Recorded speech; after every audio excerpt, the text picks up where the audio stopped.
तो भाई अब हम लोग देखते हैं टॉपिक 2 के क्वेश्चन इस वीडियो के अंदर इसमें टॉपिक 2 में जो है अरिहंत की जो प्रीवियस किताब आती है उसमें जो टॉपिक 2 के क्वेश्चन है उसमें क्या क्या है ध्यान देना आप सब लोग। सबसे पहले जो पूछा गया है वो किसके बारे में बोला गया है कि charge particle moving in magnetic field. ठीक है, तो पहले तो मैग्नेटिक लॉरेंस फोर्स की बात की गई है। तो मैग्नेटिक लॉरेंस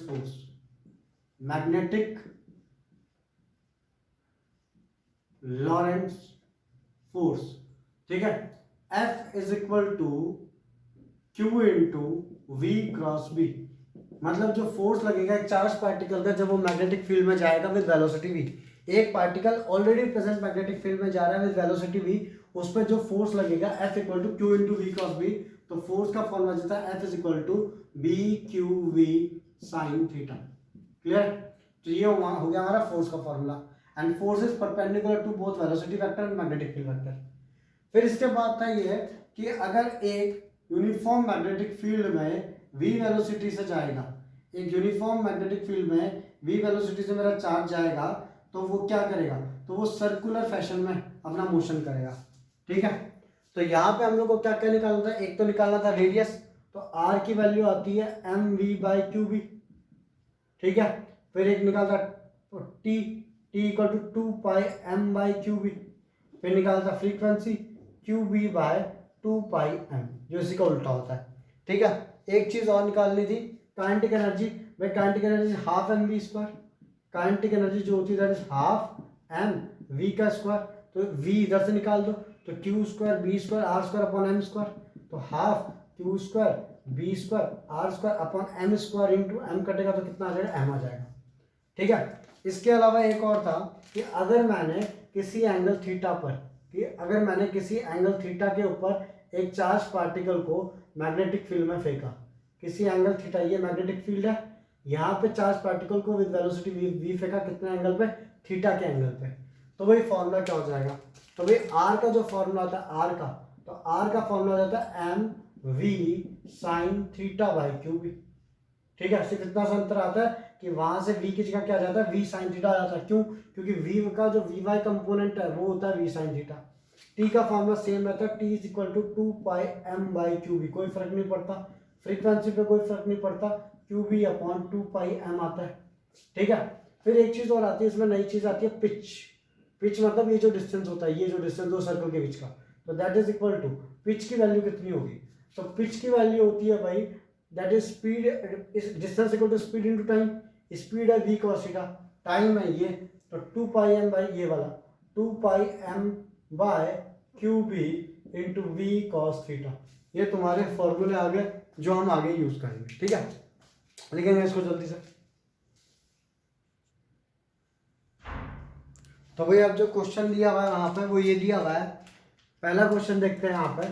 पहला क्वेश्चन क्या बोलता है, ध्यान देना यहाँ पे, मैं सारे क्वेश्चन लिख नहीं रहा हूँ क्योंकि फालतू में और टाइम वेस्ट होता है इसमें। ठीक है, सुनना यहाँ पे, two particles A and B of mass m and 2m। दो पार्टिकल दिए हुए हैं, एक ए और एक बी, एक का मास है m और एक का मास है 2m। Two particles of A and B of mass m and 2m have charges q and 2q। एक का चार्ज है q, इसका चार्ज है 2q रिस्पेक्टिवली।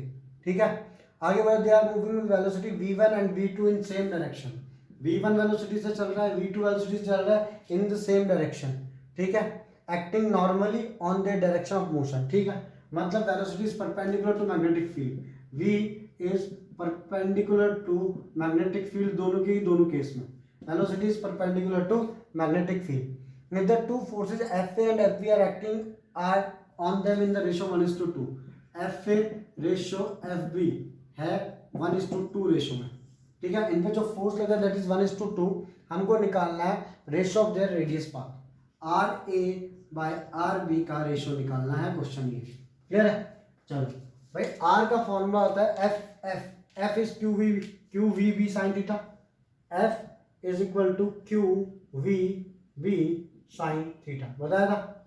चलो, तो Fa की वैल्यू कितनी आएगी, Fa इक्वल टू Q, ठीक है, Vb की वैल्यू V1 इंटू B की वैल्यू, भाई मैग्नेटिक फील्ड दोनों में सेम लग रही है, B साइन 90 डिग्री। ठीक है, अच्छा Fb की वैल्यू कितनी आएगी, that is 2Q, velocity is V2 magnetic field B sine 90 degree, दोनों का रेशो ले लो तो F A by F B is equal to, भाई क्यू से क्यू कट गया, बी से बी साइन 90 तो V1 अपॉन 2V2 आ गया। तो वो कितना आ गया वहां पे, तो वो आ गया 1/2, ये गिवन है 1/2 इज इक्वल टू V1/2V2, 2 से 2 कैंसिल हो गया तो V1/V2 की वैल्यू आ गई 1:1, ठीक है।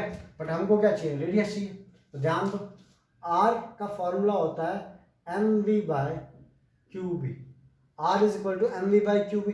जब एक सर्कुलर ऑर्बिट के अंदर मैग्नेटिक फील्ड के परपेंडिकुलर एक चार्ज जब घूमता है तो क्या होता है formula, R is equal to mv/qb। Question में क्या बोला गया था, दो पार्टिकल है A B, mass m 2m, charge q 2q, velocity v1 v2, v is perpendicular to magnetic field. Question में बोला गया था दोनों के ऊपर फोर्स लग रहा है 1:2 रेशो में, बताओ उनका रेडियस का रेशो क्या होगा, तो रेडियस होता है mv/qb। तो सिंपल सी बात है r1/r2 is equal to m1v1/q1b1 upon m2v2 upon q2b2 आएगा।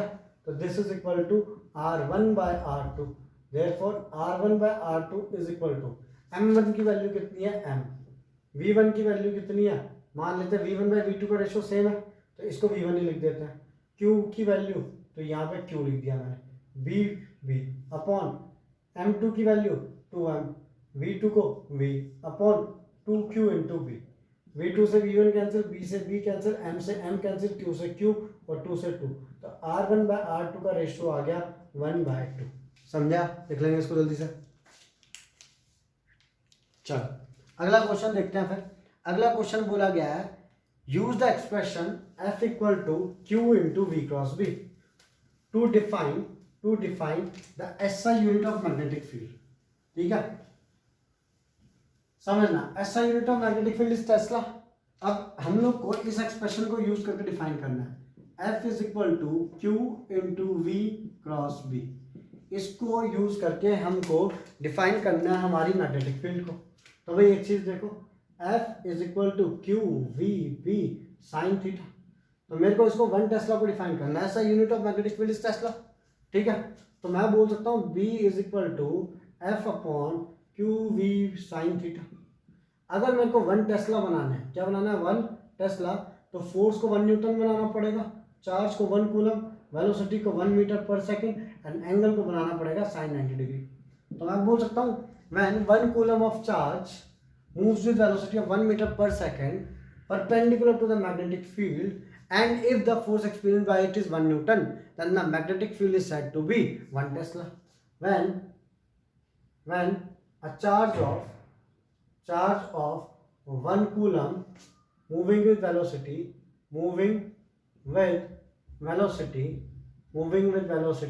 1 meter per second perpendicular to magnetic field.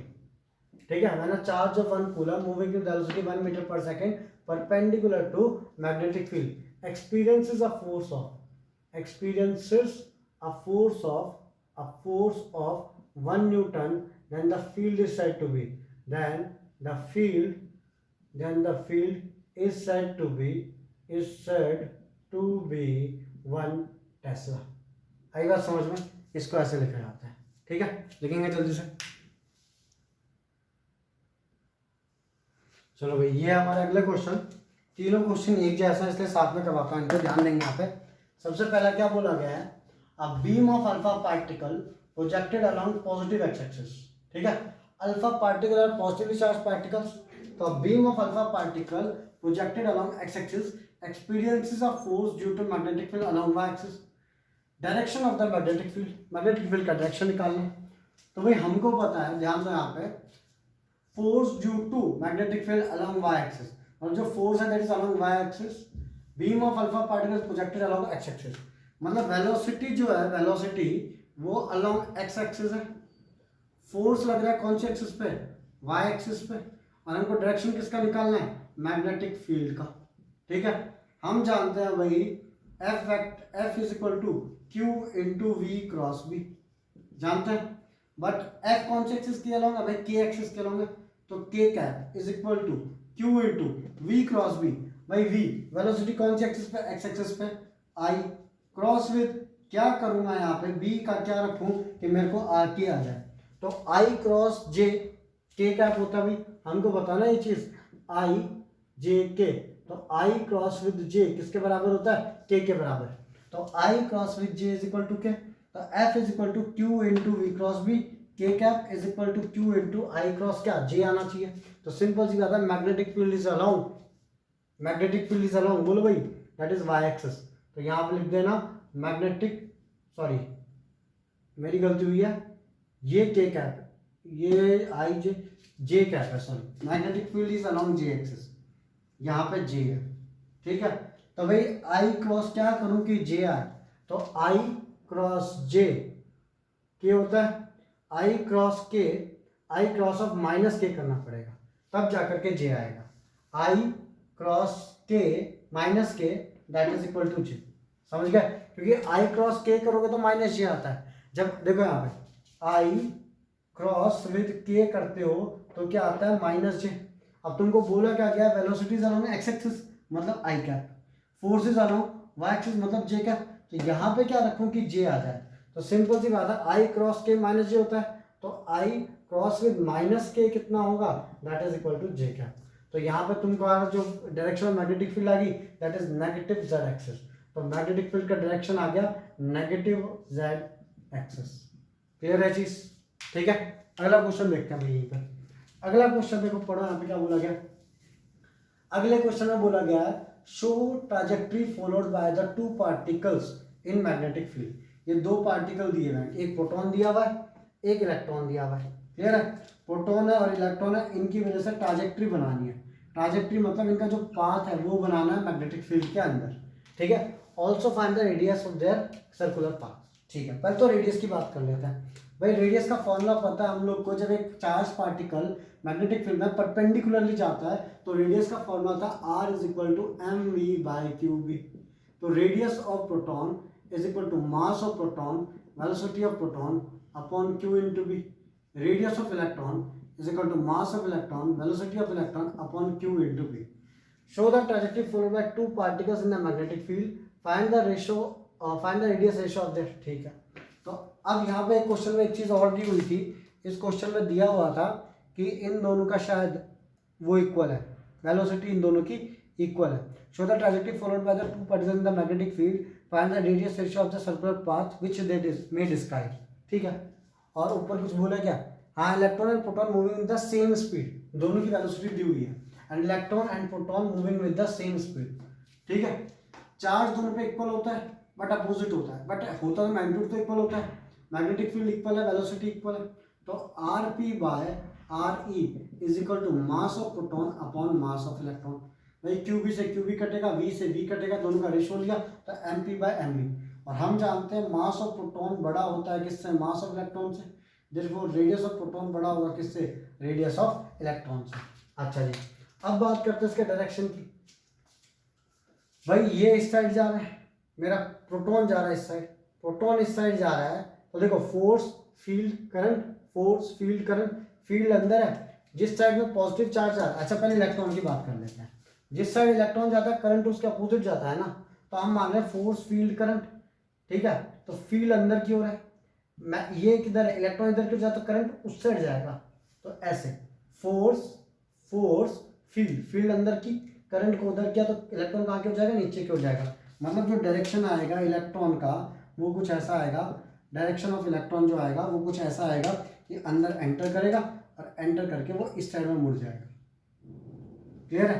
Proton की बात करते हैं भाई, प्रोटॉन क्या होता है, फोर्स फील्ड करंट, फील्ड अंदर है, देखो इलेक्ट्रॉन जिस साइड जाता है करंट उसके अपोजिट जाता है, मतलब नेगेटिव चार्ज जिस साइड जाता है करंट उसके अपोजिट होता है। तो आप बोल सकते हो जिस साइड पॉजिटिव जाएगा करंट भी उस साइड जाएगा, तो फोर्स फील्ड करंट, तो फील्ड अंदर की ओर है, प्रोटॉन इस साइड, करंट इधर है, तो कहाँ गया फोर्स ऊपर की ओर। मतलब ये जो घूमेगा, मेरा जो प्रोटॉन घूमेगा वो कहाँ की ओर घूमेगा, ऊपर की ओर घूमेगा। एंड जो प्रोटॉन का रेडियस है वो डबल है, डबल नहीं मतलब ज़्यादा है इससे इलेक्ट्रॉन से, तो प्रोटॉन का रेडियस ज़्यादा है तो इसको ज़्यादा बनाओगे। क्लियर है, इस तरीके से निकालेंगे इसका डायरेक्शन, और प्लस साथ में क्या बोलते हैं कौन किस साइड घूमेगा। ठीक है, आगे की बात करते हैं, एक और क्वेश्चन ऐसे ही।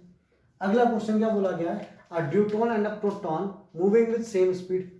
ठीक है, अब एक ड्यूट्रॉन है और एक प्रोटॉन है, दोनों की स्पीड क्या है, सेम है, ये मिटा रहा हूँ। एक न्यूट्रॉन है और एक प्रोटॉन है, दोनों की स्पीड क्या है, सेम है। और क्या बोला गया, a neutron and a proton moving with same speed in same magnetic field at right angle, show the trajectory followed by them is show trajectory followed by them and find the ratio of the radii। तो r का formula था mv by qb। अब एक चीज आता हूँ, mass of neutron जो होता है, मास ऑफ, देखो दो चार्ज न्यूट्रॉन पे होता है, वही चार्ज प्रोटॉन पे होता है, लेकिन मास ऑफ न्यूट्रॉन जो होता है वो डबल होता है मास ऑफ प्रोटॉन के। ये दो बातें तुमको याद रखनी है, न्यूट्रॉन का मास प्रोटॉन के डबल होता है, और क्या बोलता है, ये चार्ज दोनों का सेम होता है। क्यों भाई, प्रोटॉन क्या होता है भाई, हाइड्रोजन का एटम है, हाइड्रोजन के एटम के अंदर एक प्रोटॉन है और बाहर एक इलेक्ट्रॉन बैठा हुआ है, बाहर एक क्या बैठा हुआ है, इलेक्ट्रॉन, एक प्रोटॉन बैठा है, एक इलेक्ट्रॉन बैठा है हाइड्रोजन के एटम के अंदर। क्लियर होगी बात, ठीक है, साइड में रखते हैं। अगर मैं बोल दूं न्यूट्रॉन, तो ड्यूटेरियम क्या होता है, ड्यूटेरियम होता है कि अंदर एक प्रोटॉन बैठा है, एक न्यूट्रॉन बैठा है, बाहर एक इलेक्ट्रॉन बैठा है। क्लियर है, ये होता है प्रोटियम ड्यूटेरियम। जैसे इलेक्ट्रॉन निकाल दूंगा तो प्रोटियम से बन गया प्रोटॉन, जैसे इलेक्ट्रॉन निकाल दूंगा ड्यूटेरियम से बन गया न्यूट्रॉन। क्लियर है। अब मास देखो, दोनों में चार्ज तो एक एक प्रोटॉन का, तो दोनों के चार्ज इक्वल हो गए।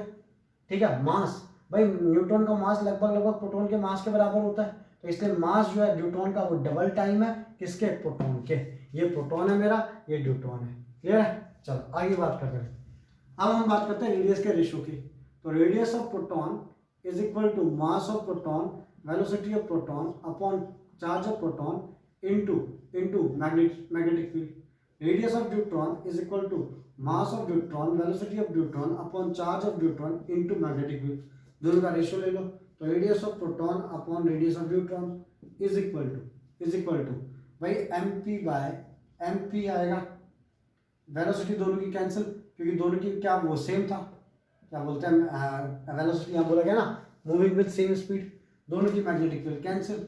ठीक है भाई, तो एम पी बाई क्यू भी आ गया, तो M P by R P by this is equal to M P by Q P. तो एम पी की वैल्यू कितनी है, एम पी की वैल्यू मान लेते हैं, मास है एम, तो न्यूट्रॉन का मास कितना होगा 2m, नीचे आएगा क्यू पी, चार्ज मान लेते हैं क्यू, और इसका भी क्यू, क्यू से क्यू कट गया, इससे ये प्रोटॉन बाई दिस डबल आ गया, तो radius of proton, radius of neutron is equal to twice of radius of proton आ गया। अब यहाँ पे बात करते हैं इनके रेशियो की। बात है दोनों पे पॉजिटिव चार्ज है, तो दोनों एक ही डायरेक्शन में मूव करेंगे, तो प्रोटॉन जो मेरा बनेगा वो ऐसा बनेगा। ठीक है, दैट इज प्रोटॉन, और जो न्यूट्रॉन बनेगा वो डबल रेडियस का बनेगा, दैट इज न्यूट्रॉन। आई बात समझ में, तो इस तरीके से होगा हमारा क्वेश्चन। और पहली बात तो ये हम बोलता कि a neutron and a proton moving in same speed in same magnetic field at an angle, at right angle। Right angle बोलते ही मतलब वो कैसा पाथ कवर करेंगे, सर्कुलर पाथ। सर्कुलर पाथ का रेडियस निकाल दिया रेशो, और भाई radius of neutron is greater than radius of proton, double आया, इसलिए हमने बड़ा रेडियस बनाया, छोटा बनाया, क्योंकि दोनों पे पॉजिटिव चार्ज है, दोनों को एक ही डायरेक्शन में दिखाया। ठीक है भाई, लिखेंगे इसको। चलो भाई, यहाँ पे पहला क्वेश्चन दिया था हम लोग को कि a charged particle q moving along x-axis with velocity v is subjected to uniform magnetic field b along z-axis। ठीक है, चलो बनाते हैं इसका डायग्राम। एक चार्ज पार्टिकल है मूविंग अलॉन्ग एक्स एक्सिस, यहाँ पे लिख रहा हूँ आंसर में इसका। ठीक है, a charged particle moving along x axis, मतलब एक चार्ज पार्टिकल वो इस साइड मूव कर रहा है अलॉन्ग एक्स एक्सिस, ऐसा मान लेते हैं यार, या ऐसा कर लो, this is x axis, charge particle q moving along x axis. ठीक है, with velocity v is subjected to uniform magnetic field along z axis, मान लेते हैं z एक्सिस ये। ठीक है, या ये z एक्सिस मान लो, इधर के अलॉन्ग मैग्नेटिक फील्ड है, magnetic field is along z axis, a charge particle q is moving along x axis with velocity v इस डायरेक्शन में, v इस डायरेक्शन में। Trace the trajectory, does the particle gain kinetic energy as it enters magnetic field. ठीक है, trajectory मतलब इसका path trace करना पहले तो ध्यान देना, F is equal to Q into V cross B। जब एक मैग्नेटिक फील्ड के अंदर एक चार्ज पार्टिकल जाता है विद वेलोसिटी v, तो जो फोर्स लगता है that is perpendicular to both v and b, तो v और b पे फोर्स लगेगा, मींस z एक्सिस के अलॉन्ग लगेगा। क्लियर है, अब F is equal to Q into velocity किसके अलॉन्ग है, i कैप, मैग्नेटिक फील्ड किसके अलॉन्ग है, j कैप, तो टोटल कितना आ जाएगा, k कैप, तो F is equal to Q V B k cap आएगा, क्योंकि I क्रॉस j कितना होता है, I cross j is k cap, तो force will be along z axis. ठीक है, ट्रेस द ट्राजेक्ट्री, ट्राजेक्ट्री बतानी है भाई। तो एक चीज़ देखो, जब हम लोगों ने जब ये डायग्राम बनाते हैं ऐसे, इसके अंदर जब एक चार्ज पार्टिकल जाता है, ध्यान देंगे यहाँ पे, इसके अंदर जब एक चार्ज पार्टिकल जाता है तो वो कैसे मूव करता है, ऐसे। तो देखो वेलोसिटी इधर होती है v, मैग्नेटिक फील्ड अंदर है, फोर्स इधर होता है। मतलब मैग्नेटिक फील्ड जो होती है वो वेलोसिटी के और फोर्स के दोनों के परपेंडिकुलर होती है। तो जो मैग्नेटिक फील्ड है वो वेलोसिटी और फोर्स दोनों के परपेंडिकुलर होनी चाहिए ना। मीन्स वेलोसिटी का और फोर्स का उसमें सर्कल बनता है। जो वेलोसिटी और फोर्स का जो प्लेन होता है उसमें क्या बनता है, सर्कल बनता है। तो वेलोसिटी और फोर्स का जो प्लेन है वो ये वाला प्लेन है, वह एग्जैक्ट प्लेन। तो यहाँ पे बनेगी तुम्हारी ट्राजेक्ट्रीज की। क्लियर है चीज, ठीक है। आई रिपीट भाई, ये मैग्नेटिक फील्ड है मेरी, यहाँ पे सर्कुलर पाथ में घूम रहा है। तो वेलोसिटी ऐसे टेंजेंशियल होती है ना वेलोसिटी, फोर्स का लगता है सेंटीमीटर फोर्स बीच क्यों लगेगा, ये जो पाथ बनता है that is in the plane of velocity and force. तो वेलोसिटी और फोर्स का जो प्लेन है, फोर्स हमने निकाल लिया जेड एक्सिस पे, तो वेलोसिटी और जो फोर्स का जो प्लेन है उस पर ट्राजेक्ट्री बनेगी। फिर आगे क्वेश्चन पूछा गया है कि does the particle gain kinetic energy as it enters magnetic field. तो आंसर है नो। क्यों? क्योंकि जो फोर्स है that is perpendicular to magnetic field. या और दूसरी बात, force is also perpendicular to velocity. तो force is perpendicular to velocity बोल लो, पाथ बोल लो।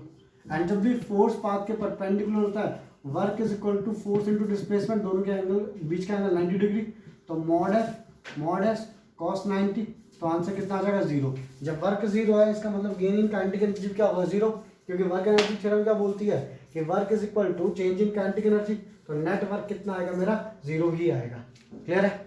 चलो अगला क्वेश्चन देखते हैं, ध्यान देना यहाँ पे।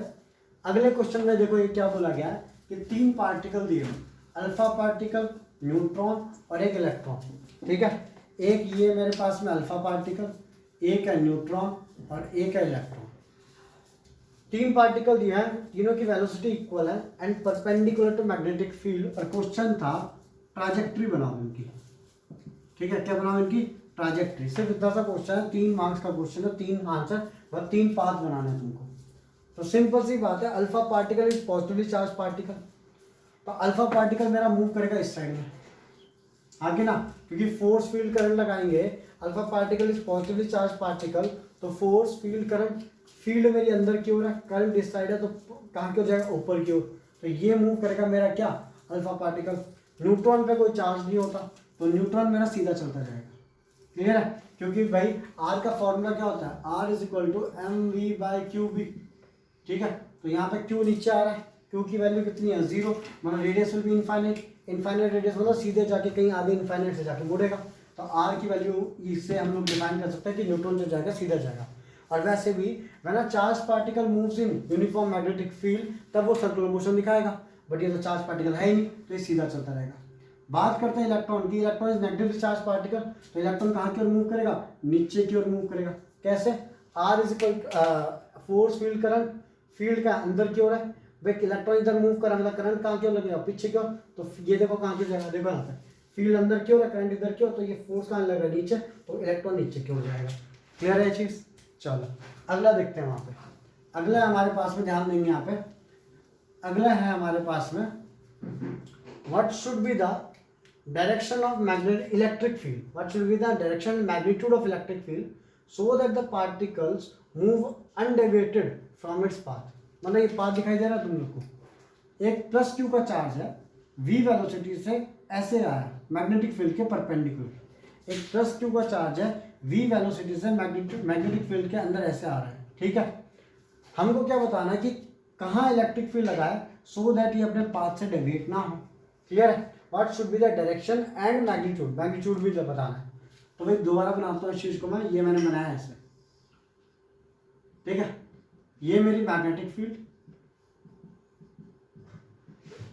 ठीक है, ये मेरी मैग्नेटिक फील्ड और प्लस क्यू का चार्ज आ रहा है, प्लस क्यू का इस साइड में आ रहा है। मतलब ये वेलोसिटी वेक्टर हुआ, ये मेरा कौन सा वेक्टर हुआ, क्या बोलते हैं, हाँ अरे ये अपना मैग्नेटिक फील्ड का। तो ये वाई एक्सिस है मेरी, ये एक्स एक्सिस है, ये मेरी होगी जेड एक्सिस। क्लियर है? चलो अब देखते हैं इसमें कि वैल्यू क्या होगी। भाई फोर्स फील्ड करंट लगा लो पहले तो। जब पॉजिटिव चार्ज जिस साइड में जाता है करंट भी उसी साइड में बोलेंगे, क्योंकि जब इलेक्ट्रॉन जाता है तो करंट उल्टा जाता है। पॉजिटिव चार्ज उस साइड जा रहा है तो मतलब करंट भी उधर जा रहा है। फोर्स फील्ड करंट, फील्ड अंदर है करंट उधर है। मैग्नेटिक फील्ड कहाँ क्यों लगेगी, सॉरी फोर्स कहाँ क्यों लगेगी, नीचे। फोर्स फील्ड करंट, फील्ड अंदर की ओर है, करंट उस साइड है, फोर्स लगेगा नीचे की ओर। मतलब इसकी टेंडेंसी डेविएट करने की ऐसे, इसकी टेंडेंसी डेविएट करने की ऐसे अलोंग नेगेटिव वाई एक्सिस। ठीक है, along negative Y axis. Z axis पे कौन है, जेड एक्सिस पे क्या बोलते हैं अपना ये मैग्नेटिक फील्ड। एक्स एक्सिस पे कौन है, वेलोसिटी। तो ध्यान देना, force is equal to Q into we cross B होता है। तो भाई force is equal to Q into velocity. Velocity is negative of I axis, negative of I axis. ठीक है, तो V I, negative of V I cap cross magnetic field कहाँ की ओर है, अंदर की ओर है, तो क्रॉस बी के कैप, बी के कैप। ठीक है, अब चेक करो, चेक करो आई जे के, आई क्रॉस के, आई क्रॉस के होता है माइनस जे। गलती हुई मेरे से, यहाँ पे माइनस के आएगा, माइनस के क्या, अंदर की ओर है ना, अंदर की ओर माइनस के क्या। हाँ अब देखो यहाँ पे आई क्रॉस के, आई क्रॉस के माइनस जे होता है। ठीक है, दो माइनस लगेगा तो माइनस माइनस माइनस 3 बार हो गए, तो F equal to Q into that is minus K minus J का, minus I cross K minus K, minus of minus plus, plus of minus minus, तो टोटल आ जाएगा माइनस जे का। मतलब negative of x axis पे लगेगी कौन सा फोर्स, मैग्नेटिक फोर्स। अब इलेक्ट्रिक फोर्स कहाँ की ओर लगाऊं मैं, सो दैट ये क्या बोलता है, और यहाँ पे आ जाएगा q v v, q v v minus of j का। तो magnetic force is equal to magnitude आ गया क्यू वी वी और along along negative of y axis. अब मैं कहाँ की ओर इलेक्ट्रिक फोर्स लगाऊं सो दैट क्या बोलते हैं ये डेविएट ना करे। तो भाई ये कैसा चार्ज है, पॉजिटिव चार्ज है। इलेक्ट्रिक फील्ड कहाँ से होती है, पॉजिटिव से नेगेटिव की ओर। तो मेरे को इलेक्ट्रिक फील्ड यहाँ पे लगानी पड़ेगी। इलेक्ट्रिक फील्ड का पॉजिटिव चार्ज यहाँ होगा, नेगेटिव चार्ज यहाँ होगा, तो इलेक्ट्रिक फील्ड ऐसे जाएगी, तब जा करके ये इस पॉजिटिव चार्ज को क्या करेगा, डेविएट करेगा। क्योंकि पॉजिटिव चार्ज इस साइड आ रहा है, इसको हमको ऊपर की ओर मोड़ना है, इतना मोड़ना है कि सीधा निकल जाए, बस ये ऊपर भी ना जाए। तो उस इलेक्ट्रिक फील्ड का जो फोर्स होना चाहिए वो इतना होना चाहिए, f equal to Q we b. तो magnitude of electric force is equal to Q we b, लेकिन कौन सी एक्सिस की अलोंग, फ्रॉम इधर से इधर की ओर, तो along positive y axis, along along positive y axis. आई बात समझ में? इस तरीके से करेंगे इस वाले टॉपिक के क्वेश्चंस को। एंड मेजॉरिटी क्वेश्चन ये डेविएशन वाले, ये मैग्नेटिक फील्ड के अंदर डेविएट हो रखे हैं, क्या बोलते हैं हमारे ये जो होते हैं ये चार्ज पार्टिकल वो डेविएट हो रखे हैं। कोई डेविएट नहीं होगा तो क्यों नहीं होगा, या फिर उसका रेडियस कितना होगा, इसी टाइप के क्वेश्चन आते हैं। ठीक है, लिख लेंगे इनको, देख लेंगे आगे, अगला वीडियो करेंगे टॉपिक 3 के ऊपर।